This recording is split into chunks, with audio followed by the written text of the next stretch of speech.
Good morning, everyone. Good morning. It's wonderful to see you.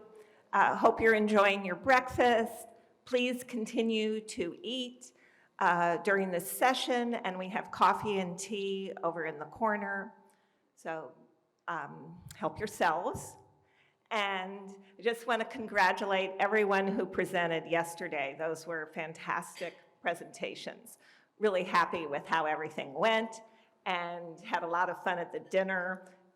So it was wonderful to have everybody together last night and this morning.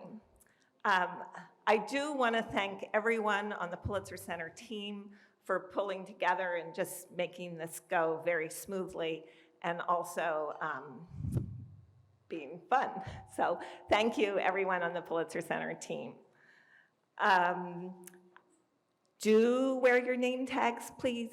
I hope you brought them with you. If you didn't, maybe during the break, run up and get your name tag, because it's not only good for the Pulitzer Center team, but it's good for each other. I want all of you to meet each other, and it just makes it a little easier if you wear a name tag. I hope you saved your Cosmos Club program, because that has all the names of our reporting fellows and their projects and their schools. It's a great memento. We do have a few extra. If you don't have it and you want another copy, please let us know. And I really want to encourage all of you to tweet. Our hashtag is Pulitzer Weekend 22. And you're doing fantastic work. Your tweets will allow more people to know about what you're doing. Even if your tweet is just about, one person's talk, that may lead the readers of the tweet onto the Pulitzer Center Reporting Fellows story page. So your stories will get out there into the world, which is our goal. Speaking of your presentations, please do keep to time. You did a great job with that yesterday, so thank you. And as you know, we have a timekeeper. So yesterday went really well. Just want to encourage everyone presenting today to do the same, because that really helps. A couple of announcements about our scavenger hunt coming up. So right now, we're going to have the global health round. That's followed by climate and the environment. There's no break this time, and that was to allow more time for the scavenger hunt. During the break, which will take place, about 11 o'clock, we will be giving out money for you to use for transportation and for your lunch this afternoon. So you can do that during the break. If we don't have time to distribute the money to everyone, then we'll do that at the end of the last session. So just keep that in mind. Maybe we can distribute the funds to half of you during the break and half of you at the end. And for the scavenger hunt, you should start by having lunch, because I don't want anybody to be hungry, and it's about 6 miles of walking. But don't linger over lunch, because you have this big city hike in front of you.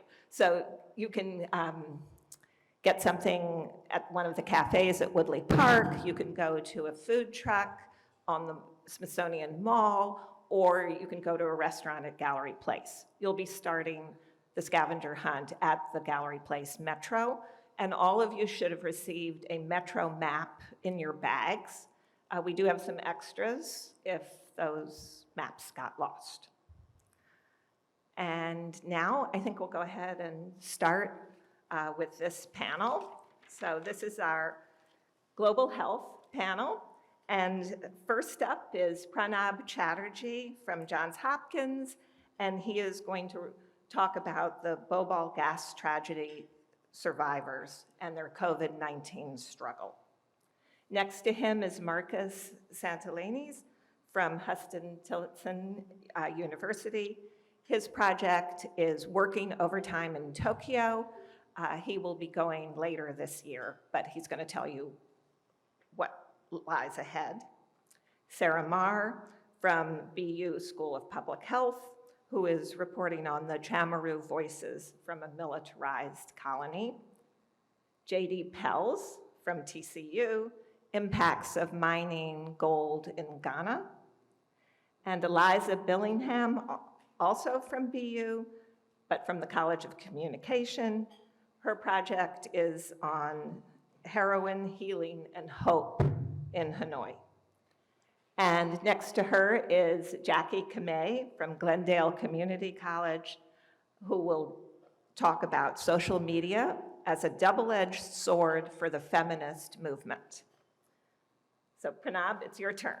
Thank you.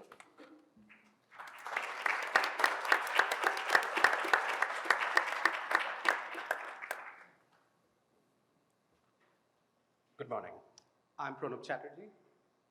I'm a PhD student at the Bloomberg School of Public Health at Johns Hopkins University, and I trained as a public health physician in India, which is where I went back to do my reporting for Pulitzer. I went back to the city of Bhopal, one of the treasures of our country, located almost in the heart of the nation. It is a seat of cultural excellence, historical heritage. It is the city of Begums, one of the unique aspects. It was ruled by Begums, queens, for over 100 years. It is dotted with lakes, which has earned it the city of lakes epithet, and it was also the location of the Union Carbide factory, a pesticide-producing plant which promised to bring jobs, foreign investments, and affluence to this city. Unfortunately, this Union Carbide plant was also the site of one of the worst industrial spillage of all times. On the fateful night of December 2, 1984, tons of methyl isocyanate, a poisonous gas, spilled from this factory and traveled downwind to densely populated urban slums, almost instantly killing 4,000 people and injuring over 500,000 of them. In the years since, nonprofit organizations have reckoned that the death toll has risen to at least 15 to 20,000.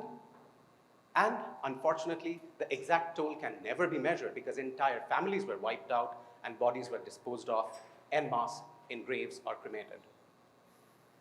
To make matters worse, in subsequent years, they found that the groundwater had been contaminated, leaving a legacy of poisoning which spanned generations. Many of these people have lived on with significant morbidities, lung diseases, wrecked immune systems, cancers, and children born with deformities, people living with psychological and mental health issues. So it was very natural as a public health physician, I wondered, what happened here when COVID hit? As an epidemiologist, I love numbers, so it's only natural that I gravitate to a table full of numbers when I talk about describing a problem. Ignore everything, just look at this.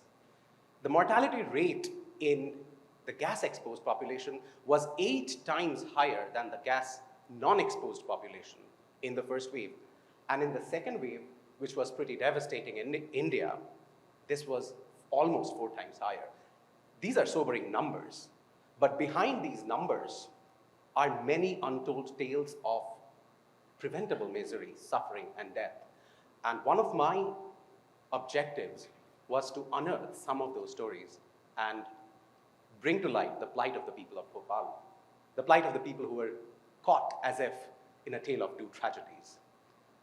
Like this elderly woman, a very resilient woman who lost her infant daughter who died in her arms in the 1984 gas tragedy, she explained vividly the dreams that she would get of fleeing with her daughter coughing, 6-month-old daughter coughing and dying in her arms.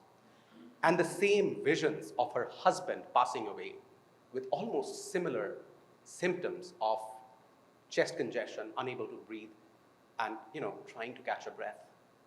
She said it felt like she was caught in this constant loop of living through a very, very bad nightmare. It was not entirely unanticipated because healthcare activists, social activists working with these groups had found evidence from Europe and the Western countries that individuals who lived with comorbidities such as heart disease, lung disease, metabolic diseases such as diabetes or cancers, they were extraordinarily susceptible to COVID. They raised the alarms, but the system took some time to get moving.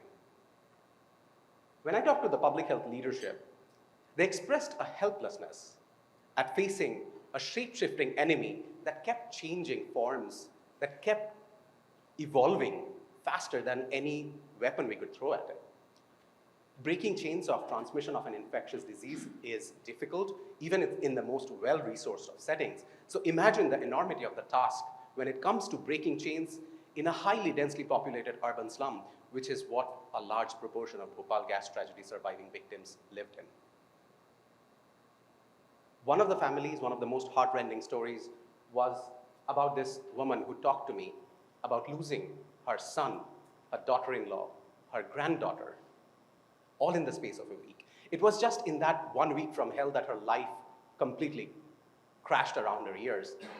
And as I was stepping out of her home, she almost nonchalantly whispered, "We want to live. Is that too much to ask for?" And reminded me of the Bhopal gas tragedy memorial, which has stood as a testament to the enduring spirit of human suffering and sacrifice over the years. But it's not all doom and gloom. Extraordinary times make for extraordinary people. The community pulled together in ways we had not even imagined. For instance, when I talked to this elderly couple who had lost their child in the pandemic, they were so happy to be living in a community that supported them and saw them through these difficult times. The bravery of the men who moved through a lockdown city, providing food, succor, and hope from door to door, not caring about what happened to them.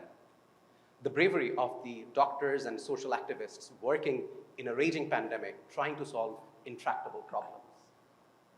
I'm thankful to the people of Bhopal who opened their homes and hearts to me. I'm thankful to the physicians, to the social activists, to the administrators who talked to me, expressed their helplessness at countering this ever-changing, shape-shifting medusa of a virus. And I'm thankful to the Pulitzer Center for giving me this opportunity to present before you the plight of the people of Bhopal, and remember that even 4 decades since that fateful night in December 1984, many of these people have not received the justice that they deserve.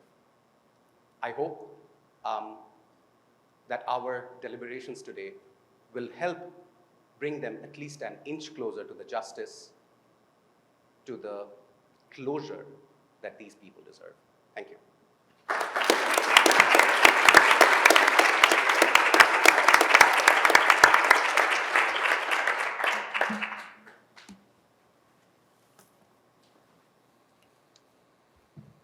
Good morning, everyone. My name is Marcus Santillanes. I am a student at Huston-Tillotson University, and for my Pulitzer Fellowship, I will be reporting on karoshi, or Japan's overworking problem. So starting off, what is karoshi? So karoshi is actually a term that literally means death from overwork, and it refers to numerous occupation-related deaths, including those from strokes, heart attacks, suicide, and a lot more. Karoshi was first officially recognized in Japan in 1969 when a 29-year-old married newspaper reporter, a newspaper shipper passed away suddenly from a stroke. And today it is recognized as a national issue with 10,000 estimated deaths from activists. And I should also mention that this estimation is from activists specifically, since the Japanese government does not want to recognize the full extent of the issue.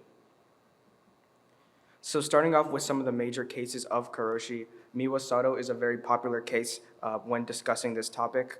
She was a 31-year-old journalist at the broadcasting company Nippon Hoso Kyokai, and she was found dead in her apartment suffering from congestive heart failure. She actually clocked 159 hours of overtime in the month of her death, and in the previous month she had 146 hours of overtime. So this is a very serious issue. She was not given the opportunity of holiday leave because she was assigned the coverage of 2 upcoming elections. And I wanted to include this detail because it's very significant. I believe she was actually holding her cell phone when she was discovered, and that shows that she was still thinking about work even in the moments leading to her death. So work is ingrained in these employees. So another popular karoshi case is Matsuhari Takahashi. She was a 24-year-old Dentsu employee who actually committed suicide jumping from her own company dormitory. And in the moments leading to her death, a very disturbing detail was that she would post disturbing messages on social media that would express her physical and emotional distress. In one message, she literally said that she wanted to die. And then in other messages, she would just describe the toxic working environment that she was subjected to. But according to Takahashi's friends, she actually only slept 10 hours a week. And just to think that's like the amount of sleep that we get normally in a day. And despite the company's clear violation of overtime standards, shockingly, the company was only fined 500,000 yen or 4,400 US dollars for this entire situation. So there's just no accountability being held by these major corporations. So this is a spark for change.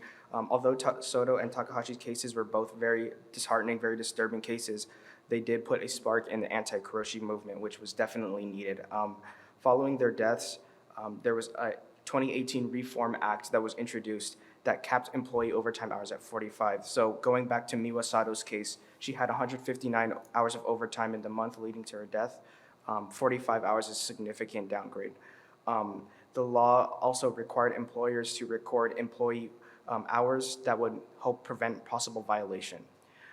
And then I would say in addition to the Workstyle Reform Act, there was already established a karoshi hotline, which would provide government compensation to callers who developed problems due to their workplace.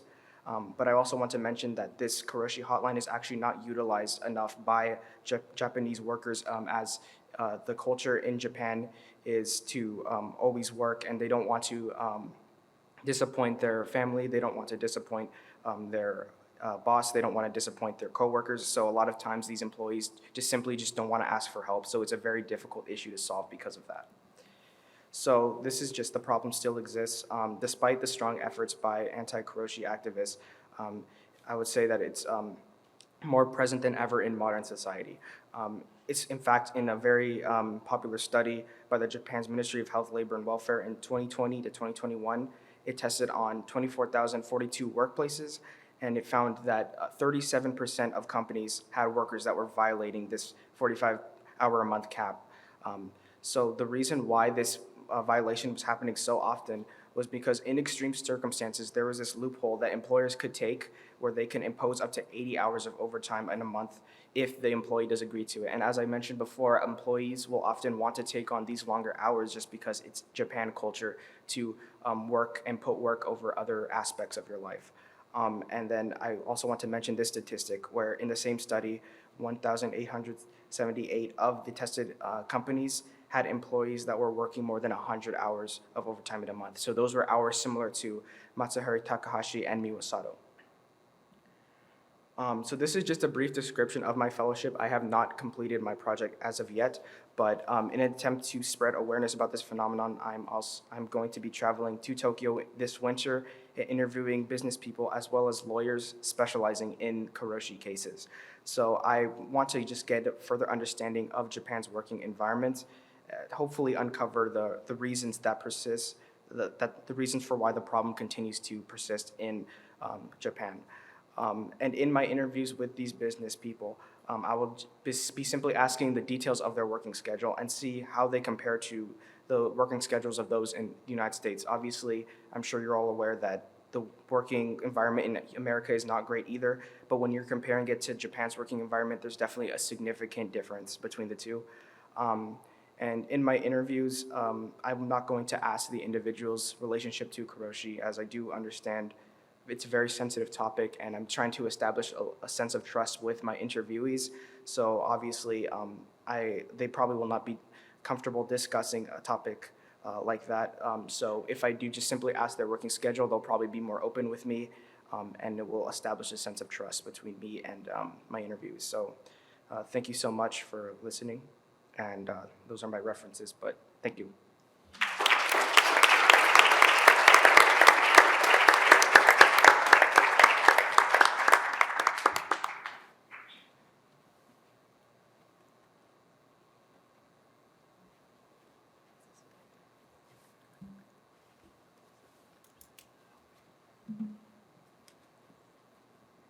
Is this on? Okay. Hi everyone, my name is Sara. I'm a recent MPH graduate from Boston University, and this is my project, Fonoge Guahan, Chamorro Voices from a Militarized Colony. Chamorros are the indigenous people of Guam. Fonoge in Chamorro means to stand up or rise up.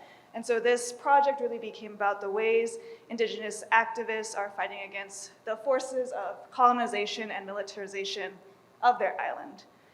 Some of you may not be familiar with Guam or where it is. So Guam is the furthest US colony. It is about 8,000 miles from where we are in Washington, DC.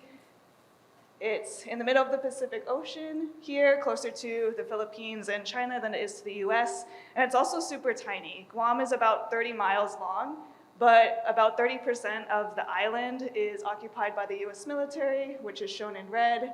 Most of this is the US Air Force and the US Navy. So originally I went to Guam to study the impacts of this, which is open burning and open detonation, or otherwise called OBOD for short. This is a process by which the military disposes of unexploded ordnance, other types of military munitions, by openly burning and detonating it. A family friend told me there was this lawsuit filed against the US Air Force because they were filing for a permit to detonate about 35,000 pounds of bombs and munitions on Tarage Beach in northern Guam, which is shown here. And as a public health person, there's a lot of things I'm concerned about. I'm concerned about the air pollution, right? Because there's no filters on what's entering the atmosphere. Also, debris and chemicals can not only get into the surface water, but can leach into the groundwater below. And that's a pretty big issue because about 80% of Guam relies on one groundwater source for their drinking water. So I was able to access this land through an indigenous Chamorro activist and artist named Moneka.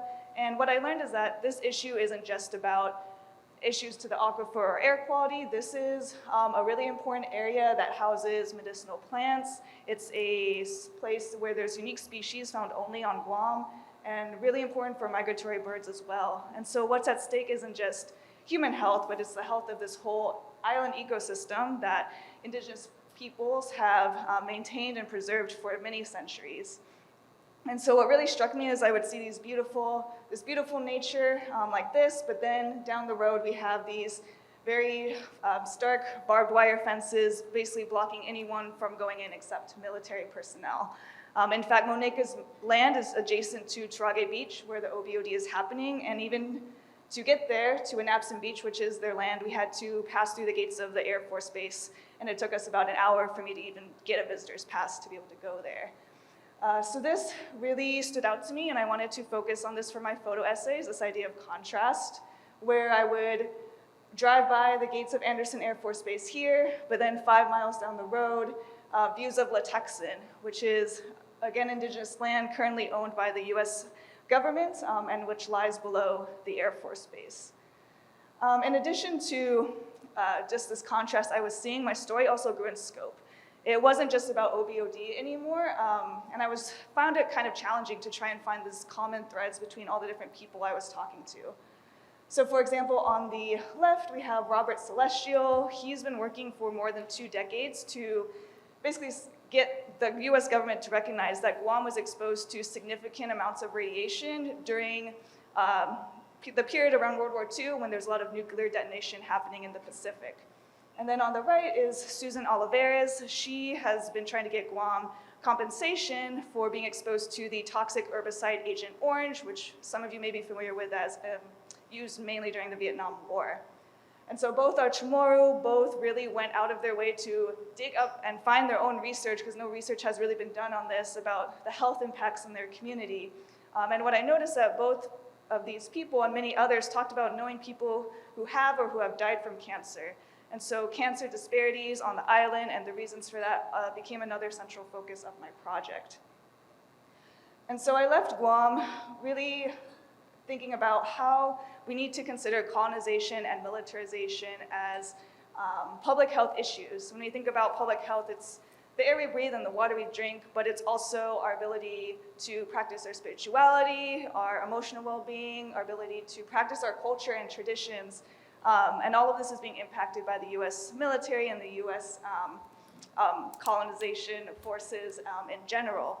And so many indigenous activists are fighting against this. They are forming groups to advocate for a free and sovereign Guam that is not a colony. They are working to get compensation for their communities for some of these health impacts that they're seeing, as well as holding the US military accountable for some of these actions. I just left with a really big appreciation for the folks who shared their ancestral lands with me and their stories with me, and I'm always happy to take questions later. Thank you.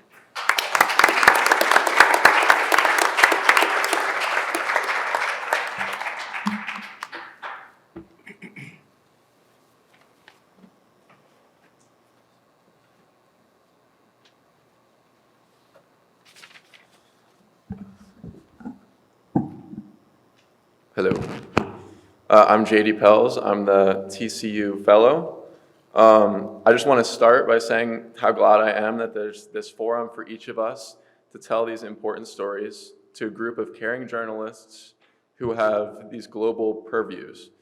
That said, I had the chance to share my stories with a few of the fellows last night, and one that really stuck out to me was when he asked me, so what's the story on? I told him the story is about illegal gold mining, and so he said, so you mean like blood diamonds? And I said, not exactly.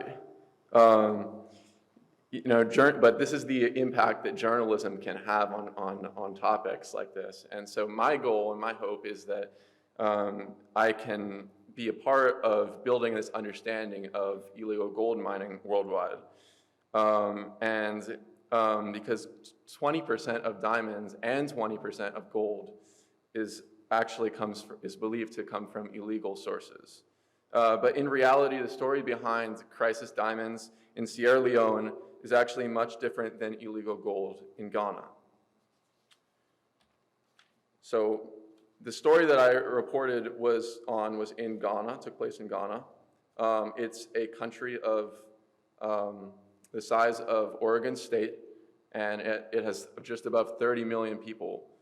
It's known for its rich resources, like its rich water resources, some of the biggest lakes in all of Africa, its extractives, and its agriculture. It's a country that, in my opinion, before going, it should be rich because of this. But I had to challenge my own biases in order to enter this country and report on a crisis like this, because this is an entirely new context for me. So initially, when I pitched the story to Pulitzer, it had an environmental angle that was about how illegal mining, known as galamsey in Ghana, is destroying water systems and farmlands. But naturally, that's not what the story ended up being about. So I focused my reporting on the southwestern part of Ghana, where illegal gold mining is more prevalent than other parts of the country.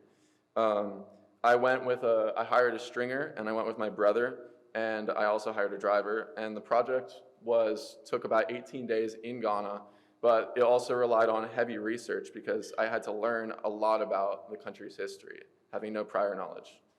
So the first time that I really recognized the context with what Ghanaian youth are dealing with was through the experience of meeting this 11-year-old boy, Lewandowski Kofi, from the western region of Ghana. You can see in this photo, Lewandowski is looking off into the distance. Well, he's actually looking at an illegal miner. And Lewandowski wasn't surprised at all about having this confrontation.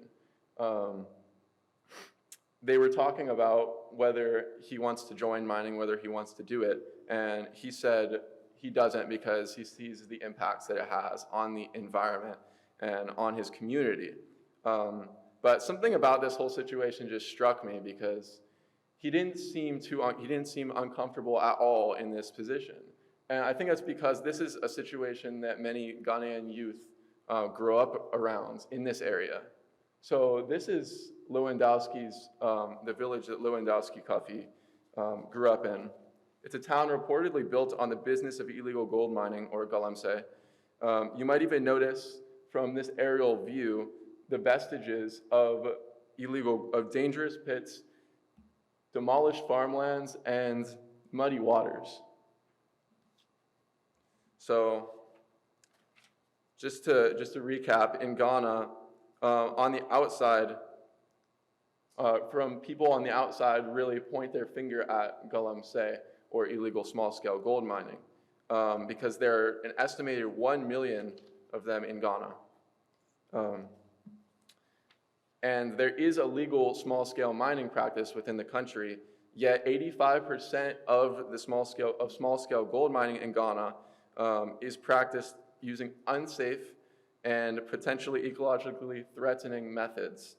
So this little pebble of gold, well, it looks silver because it's actually involved the use of mercury. And so this is a combination, an amalgamate of mercury and gold, which is known to have major health impacts. However, in this part of the country, there haven't been major studies done to look at the actual impacts that it's having on the population. Also, according to my sources, a lot of the miners are Islamic, and they don't believe, and they don't look at the body after the body is after the person is dead. So there hasn't been a lot of studies done to show the link here. However, it's seen a lot more in the environmental side, where studies show that 37% of global mercury emissions arise from the small-scale mining practices worldwide. And in Ghana, it's not too different. And from the samples that we took in 2 rivers close by and far away from mining operations, we found that the mercury levels and cyanide levels, which is also used, are higher than the WHO drinking water guideline. So who's affected by this? Sorry.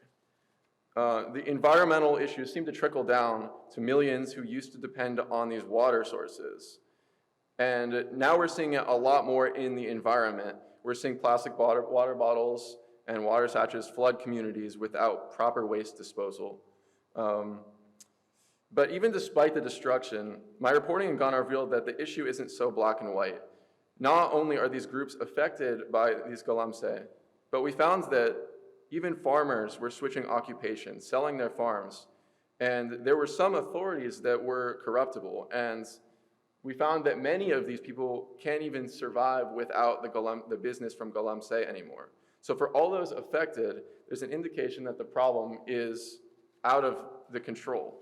But more importantly, why is this happening? So I wanted to look into and learn more about the country. So in my research, I found that those who truly control the gold production, reports say 65 to 70% of the gold that's produced in the country are these foreign mining corporations. And yet as data shows, the money that they make is $5 billion in 2021. Only 24 million was returned to the mining communities. So this was a big turning point in terms of my understanding about the country and the context of these people in rural Ghana. So, like in many gold-rich countries, foreign companies control the majority of the output in Ghana, despite evidence that suggests that gold-winning activity does not necessarily make surrounding households richer. So industrial gold mining also employs much less than the 80.5 million informal miners found in 80 countries worldwide. So overall, the study suggests that large-scale mining has done little to help Ghana, and like my reporting suggests, it's done a lot to invigorate locals to rebel against this system. And so this is the world that Lewandowski coffee was born into. It's a world where some farmers are growing up in small houses, and many miners are growing up in large houses. And he sees the excavators, and he sees the destruction, he sees all of this. But it's no longer an easy decision looking for me, looking from the outside in. So we also had the opportunity to check out some of the solutions, and it is multifaceted, this problem, but so there's going to be, it's not going to be solved in one way, but the technological solutions is certainly a good first step to get there. And we went and visited this mercury-free machine, which uses mercury which uses water and gravity in order to extract the gold. And this is called the gold catcher machine. And although they have entered the country, they're still extremely expensive, and they're largely unavailable and inaccessible for the Ghanaian public. So, yeah, that's my story. Check it out when it gets published. Thank you for your time. And these are a few names I just wanted to thank, and as well as the Pulitzer Center. So thank you.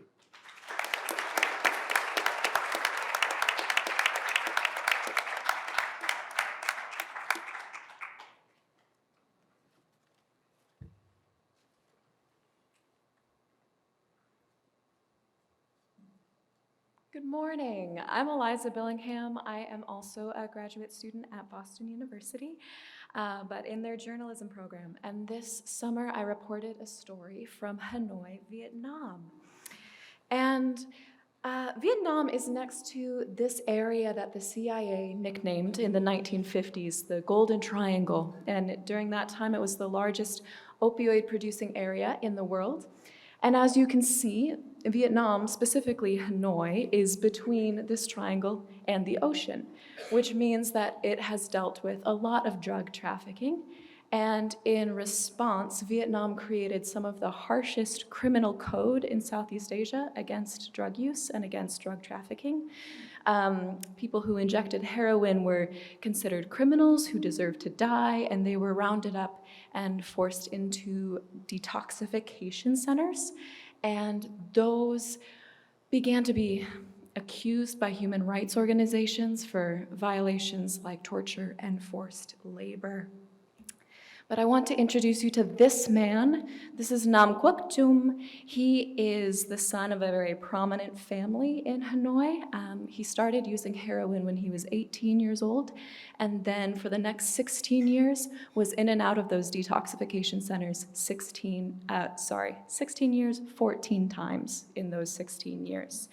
And this picture was taken at what he calls the lowest point of his life.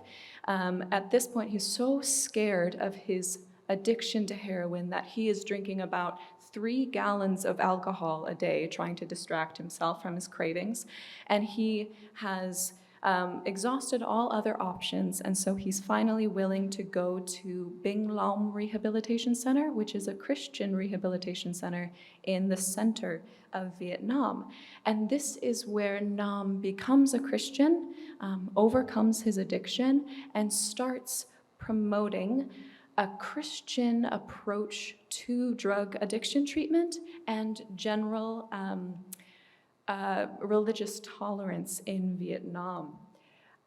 He got pretty well known for this. In 2016, he was one of 6 Vietnamese invited to meet President Barack Obama, former President Barack Obama, when Obama visited Vietnam. You'll also see former Secretary of State John Kerry lurking in the background.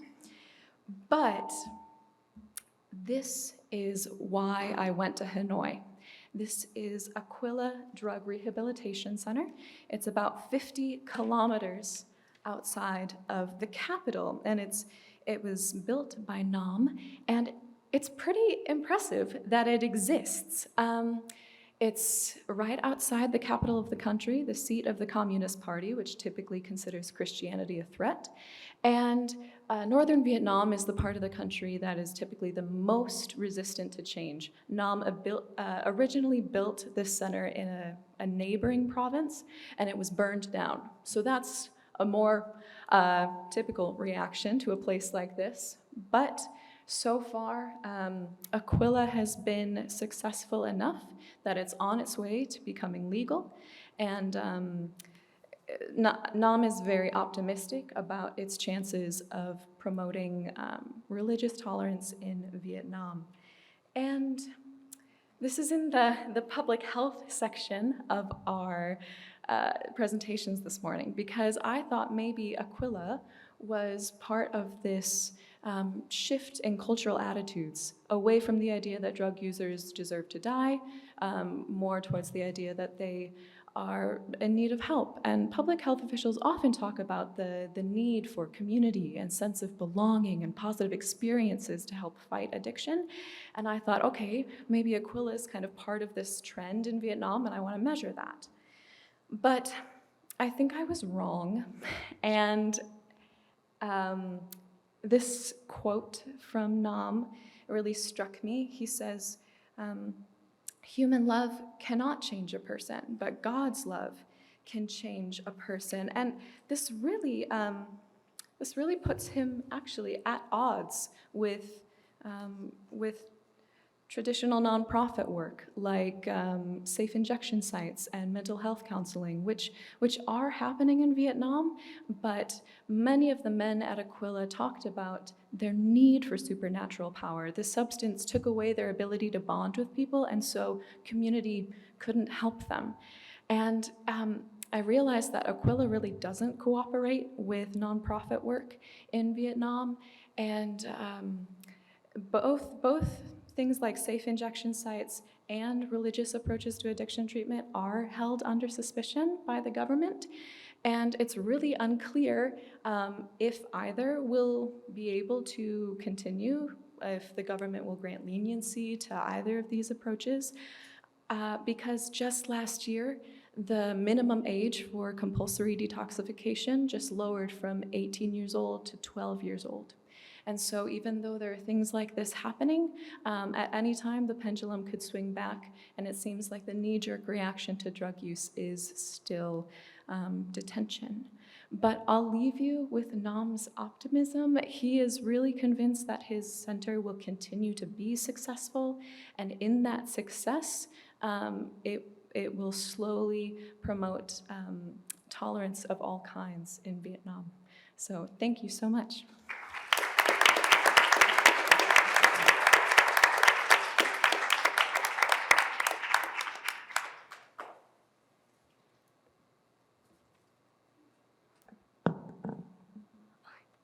Hi everyone, my name is Kamei. I'm from Glendale Community College, and my project was titled Social Media, a Double-Edged Sword for the Feminist Movement. So as I was reflecting on my story topic, I was reminded of the first women's rights convention in the United States called the Seneca Falls Convention of 1848. As I thought about the success of this convention and the movement that it sparked, I began to think, if these women, without social media, were able to make such a profound impact on our world, I wonder how social media contributes to the feminist movement today in both positive and negative ways. And so this is where our story begins. So to investigate this question, I ironically turned to social media to find organizations or individuals who use their platform to advocate for women's rights and gender equality. Each of these sources use their accounts to discuss women's history, to educate the public, to inspire future activists, and to also tell the stories of women who are often forgotten in history. And so let's go ahead and meet our characters. We have Melissa Jones, who's the Director of Marketing at the Women's Museum of California in San Diego. Ellen Snortland is a board member of the National Women's History Alliance. Allison Munder is the Chapter Development Associate of Girls Learn International. And Melissa Herrera is the host and creator of the Mimosa Sisterhood podcast. In addition to the sources that drove the story for this piece, I also interviewed experts to supplement the experiences of the sources through their own research and observations over the years. Dr. Nina Gelbar and Dr. Rebecca Jo Plant are both experts in women's history. Dr. Sophia Chukas-Bradley is an expert in the impact of social media on body image issues, and Dr. Janet Tomiyama is an expert on weight stigma, dieting, and eating behavior. And so to demonstrate the complexity of this issue, my article is broken down into two parts, the first of which covers the ways in which social media contributes positively to the feminist movement. And there were numerous positives presented by the sources of this project, but unfortunately for the sake of time, I'm only going to elaborate on one. However, to briefly cover the list, the sources explain that social media help with greater visibility and awareness of women's issues, building communities through promoting resources, sharing information, and facilitating communication, education, which I'll elaborate on, promoting calls to action, and empowering and inspiring future generations of activists. And so each of these women use their accounts to educate the public by discussing women's history and current events and issues within their posts. And Melissa Jones from the Women's Museum discussed one post that actually does just this. She published a post about how the poem written on the Statue of Liberty was written by a woman named Emma Lazarus. Her poem titled The New Colossus is on the Statue of Liberty, but most people have no idea. And so by teaching people about facts and stories that they may have been unaware of, Jones and others are able to encourage people to analyze the world in deeper ways and to foster a curiosity that may lead them to learn more about the impact women have had throughout the world. And the next section is going to be about the negatives, and with such a multitude of negatives, I'm only going to be highlighting a few here as well. But I still want to briefly run through this list. So the sources explain that some of the issues included online harassment, threats, bots, and trolls that discourage people from wanting to become activists, rigid perspectives and the unkind and unforgiving culture we often see on social media, disinformation and misinformation, a false sense of expertise, and also the moral issue of disagreeing with corporations based on differing ideologies, but still needing social media to maintain that public presence. So to go into the last two, starting with beauty standards and body image issues, to begin with the concept of influencers, Melissa Herrera explained how today's girls seeing influencers use their bodies to sell products sends messages to those of such a young and impressionable age that their value and worth is dependent on their appearance. And Dr. Chukis Bradley, who's the director of the Teen and Young Adult Lab, she explained how social media promotes societal beauty standards through incentivizing becoming an influencer. She explained that numerous influencers, they actually promote or adhere to these beauty standards in their edited images and through their behavior. And as Alison Munder from Girls Learn International said, young girls who admire these individuals actually end up copying their behavior because they don't yet understand that this perfection is not really real. In addition to the promotion of societal beauty standards, Dr. Chukis Bradley and her lab have also found that comparing photos on social media increases self-objectification and worsens body image issues. These upward social comparisons are made worse when people use filters and editing applications to create these fake ideal personas. And so while this issue already existed in the mainstream media, Dr. Chukis Bradley was explaining that greater access to editing tools exacerbates this false idea that everyone fits societal beauty standards. In addition, Dr. Janet Tomiyama of UCLA further explained that weight stigma is especially prevalent on social media. While clinically diagnosable eating disorders are definitely of serious concern, she explained that we also need to make sure that we're looking at disordered eating behaviors and how those are impacting people as well. And so the final aspect of the negatives of social media is the loss of critical thinking and reflection. Dr. Nina Gelbart of Occidental College expressed deep concern that people are no longer engaging in critical thinking and reflection because of the speed at which humans are receiving such large quantities of information. In addition to this, she's also concerned that young women especially are becoming more consumed by approval and validation from peers and others, instead of thinking more so about what kind of person they want to become or reflecting on who they currently are. And Dr. Plant from UCSD shared a similar concern, as she has found that it seems like less people are interested in reading and deeply understanding concepts and their origins, and instead they would rather receive small bits of information and then understand these ideas at a more superficial level. So instead, Dr. Gelbart has actually found that significantly more value in actions in the real world. And so ultimately the question is, what does all of this mean? And so based on the points presented by the sources and experts, you can see that the issue of whether social media is simply good or bad for the feminist movement isn't really clear. Social media is capable of both contributing to and undermining the movement, and as Dr. Plant mentions in the story, society is still unclear on what the best way to manage social media is. However, it does seem that one point was made clear by the sources and the experts. Even as we live in this digital age, taking action in the real world is still essential. After all, if the suffragists never took to the streets to protest for the right to vote, where would we be today? So each of the sources moved beyond the virtual world, and they hosted events to initiate calls to action to create change in the real one. And what made this story particularly interesting for me to investigate is how the ideas being discussed extended beyond a single movement. This topic revealed how social media impacts what it means to be human, how we connect to each other, and even the ways in which we analyze the information given to us or simply take it for face value. The story holds implications for how future generations will move forward in the years ahead, and my hope is that people at least consider both sides of what social media does for these movements and society as a whole. Despite the challenges, though, it's inspiring to see that these organizations, like the ones that you're introduced to today, are working to inspire a new generation of activists through their work in the virtual and real world to make history, carrying the legacy of always working for the greater good. Thank you.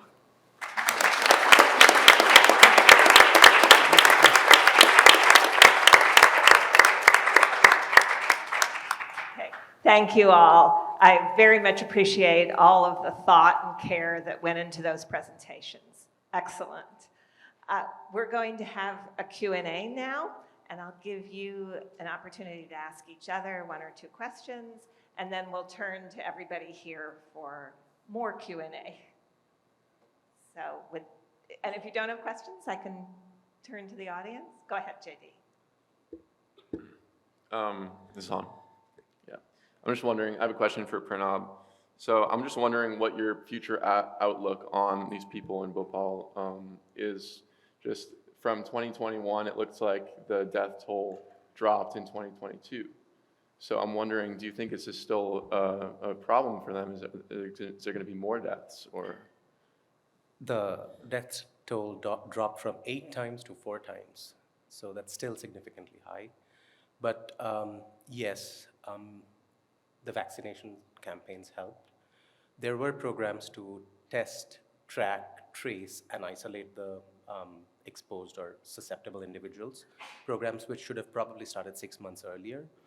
But it was an evolving situation, and people did not really understand how things were going to go at the outset, which is why probably the death rates in the first wave were much higher than in the second wave, when we were at least a little bit more prepared and we understood how the things are working. The problem is these issues, or these wrecked immune systems, or these ravaged lungs, they're not going to get repaired. They're not going to go away. And COVID is definitely not the last public health pandemic or public health threat of our generation, and maybe not even the worst of them. So I think public health systems need to be agile, nimble, listen to people on the ground, be a little more functional with compassion and heart and not just numbers, and explore innovative ways to protect vulnerable people, not just in Bhopal, but across the world. COVID showed us the major chinks in our public health armor. We shouldn't be papering over them. We should be honest, humble, compassionate, and figure out ways to repair that. Thank you.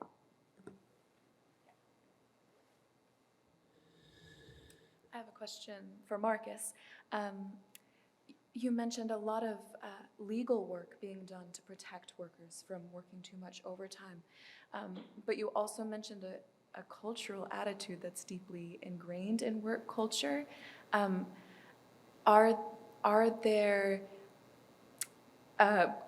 Is there work to change that cultural attitude? Sometimes the legal system may or may not be equipped to change a cultural attitude towards something. You mentioned a hotline, but are there other efforts by people to change attitude around work in general in Tokyo? So, thank you so much for the question. I would say that there is not enough being done.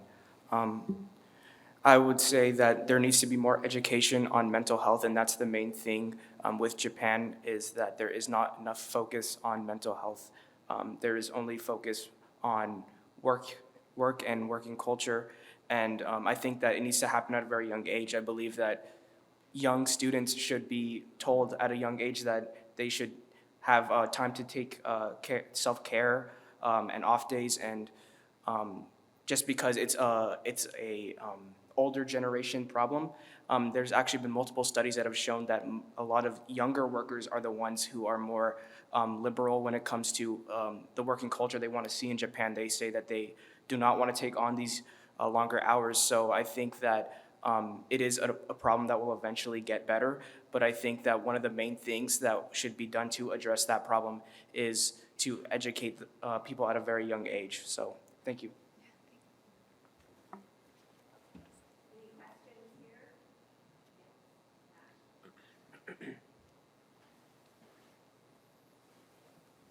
Hi, I have 2 questions. I'll go with Marcus since you spoke last.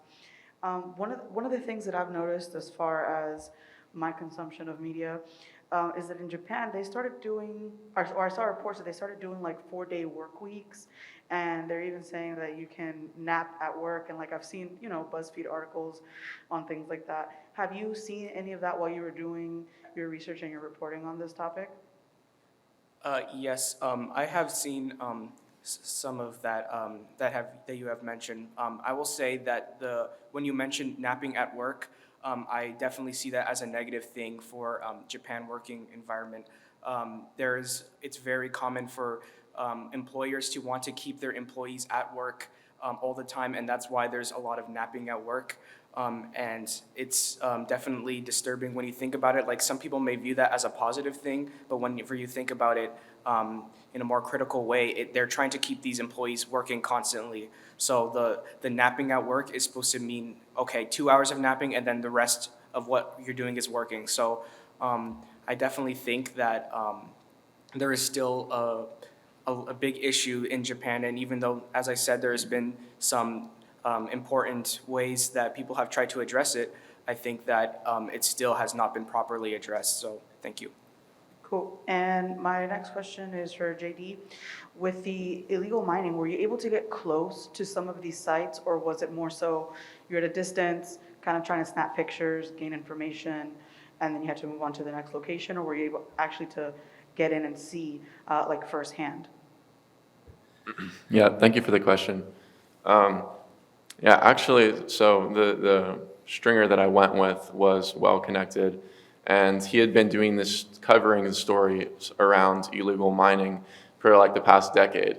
So he had a lot of sources within that community that we could comfortably speak to, and thanks to that, you know, they were welcoming to us, to our group, even with cameras. And with that being said, right now the situation there is they're kind of under siege right currently since we left, and so maybe that's why I left out some of that their pictures in this presentation, just to for their safety. But yeah, we were able to get really close to them and talk to them personally.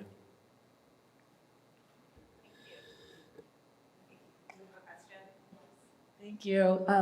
So 2 quick questions. First for JD, since you're already speaking. You mentioned at the beginning of your presentation, when there was a question posed about your topic, there was an immediate link with blood diamonds, and you, in the presentation, made it seem like there was an issue with that sort of monolithic understanding of what's going on in Ghana. So could you speak to what's wrong with lumping it all together as blood diamonds and the difference between blood diamonds, yes, it's diamonds, not gold, but just what's going on there with that language? Yeah. So I think you raised a good point there. And yeah, it's not just the difference between diamonds and gold. It's the difference between the situation that they're in the blood diamond crisis. It was largely surrounding like human abuses, which in gold mining, it's similar, but it looks different because it almost has this facade of like that this is an environmental problem, when in reality, this is still a humanitarian like crisis, and it's still a health crisis, because at the end of the day, there are several different types of illegal gold mining. You can have it be done on the rivers, and it can be done in pits far away from rivers. Now, a lot of the complaint from people far away and from people in the mining communities is that the water is contaminated with mercury, as I showed. But there are also a lot of miners that aren't doing that and don't believe in that. And this particular group that I had the chance to speak to was doing pit mining, and so they were far enough away to where the mercury could potentially dissipate in the environment and not be shown up in another way to harm other people. But at the end of the day, these people are compelled to do this gold mining, and they are in close contact with mercury in several different ways, including airborne mercury, because they have to smelt the ore. So at that point in the process, it's probably the most dangerous point. And so they are similar in that maybe both can be seen as humanitarian crises, but with blood diamonds, a lot of it was surrounding. There was a lot of news surrounding like child slavery and just human abuses, and this is covered differently, and maybe it needs to be looked at in a different view than what like contemporary media is seeing it as. And even if you haven't heard about gold mining, this is the first time that illegal gold mining, and this is the first time that you're hearing about it in Galamsey, I really encourage you to just look more into it, because it is really like a fascinating story. But you should also keep in mind that the coverage is likely different than what I did share with you today about. I think that they're both real, real points to make, and I think that there needs to be more attention. People need to have this in their mind, just like blood diamonds, because it's just as prevalent as blood diamonds in reality. So, Thank you. thanks. Thank you. So for Jackie, I was wondering how you narrowed down the types of organizations you were going to work with. So was there like a location or demographic or type of engagement? Because feminist groups touch every part of the world and do a lot of different things. So how did you choose which ones you were going to focus on? Yeah, absolutely. So when I was actually deciding how I was going to go about doing this project, the way I ended up looking for the specific organizations is that I went on actually my women's history professor, her social media page, to see what organizations were on that, organizations were on the following list. And so I looked at all the organizations and I looked specifically for what they promote. And so for the ones that would talk about women's history especially, that became the angle that I took this story through, because there were a lot of different ways that I was thinking about or considering discussing this conversation. But in the end, I ended up going with women's history. How are they using that to discuss the issues that we're looking at today? And so I looked for all the organizations that had something to do with women's history. And then I reached out to as many as I could, because I initially had a lot of difficulty with finding sources who would actually be willing to talk about this issue. And so I reached out to a bunch of different organizations, and then these 4 were actually the ones who responded back and said that they would be willing to talk about how social media can actually do both of these things, both advance and undermine the feminist movement. And so, interestingly, social media, because it connects us from all over the world, somehow all of the organizations that responded back, they ended up still being from California, which is really interesting. So even though I didn't initially plan on it, this was very much based in California. Thank you for the question. Thank you. And we just have time for, I think, 2 more questions. So please only ask 1 question.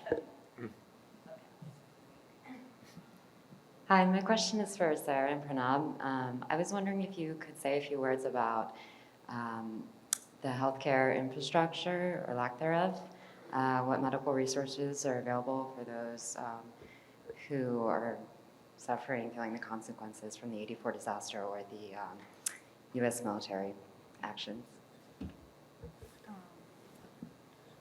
So from the folks I talked to about at least Care for Cancer, their healthcare system is, there's very few specialists like oncologists on the island for folks to be able to get care. So a lot of folks mention that they are spending their money out of pocket to come to the US to get care and see cancer specialists, and that costs tens of thousands of dollars. And also their public hospitals are very different than the military-owned hospitals. The military-owned hospitals are very nice, but you can only, go if you are in the military or like a spouse of someone who's in the military. So that is one thing that Susan, who I shared, really wants to work on, is trying to get a more robust healthcare system in place on the island, so folks aren't spending all that money to go off island for care.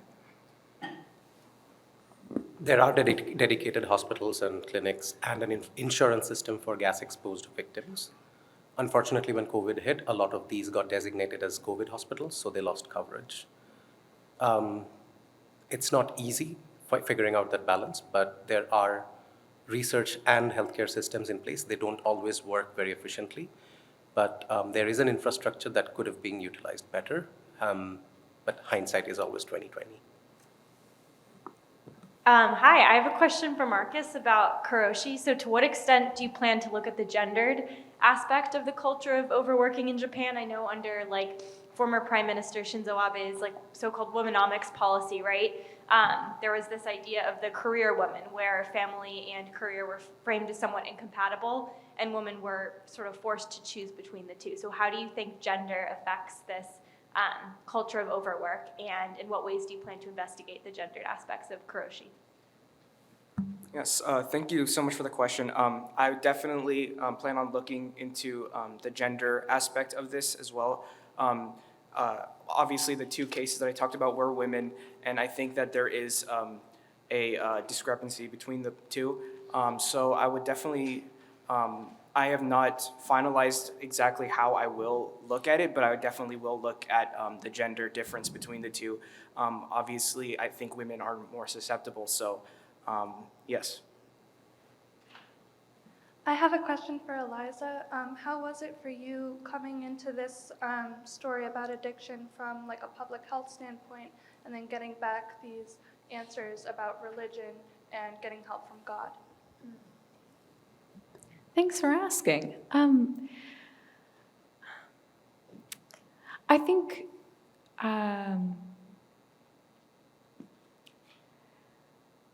so from my background as a journalist and a Christian, I think I don't see public health initiatives and religious work as contradictory or mutually exclusive. And I think I was hopeful that I would find that in Vietnam. And so maybe it was a bit personally discouraging that they do seem exclusive in Hanoi, but it wasn't completely unexpected. I think I just realized my overeagerness that I had had such a good experience with how they work together in the U.S., and I just realized that yeah, that's not how it works everywhere in the world. So it was more just like a personally humbling moment than a necessarily like a professionally discouraging one. I think it still produced an interesting project, but was personally discouraging. Yeah, thanks for asking. I think it was a very interesting project. And excellent questions, excellent answers. I'm sorry that we don't have time for all your questions, so I very much hope you will continue the conversation during lunch this afternoon and at Nick's. So there's lots more time for you to ask questions. And there's lots to say. All of these projects are so different and so fascinating. And the only common thread I see right now is that you did not necessarily find what you expected. So interesting. Okay, we're going to turn now to climate, and I'm going to hand this over to Libby.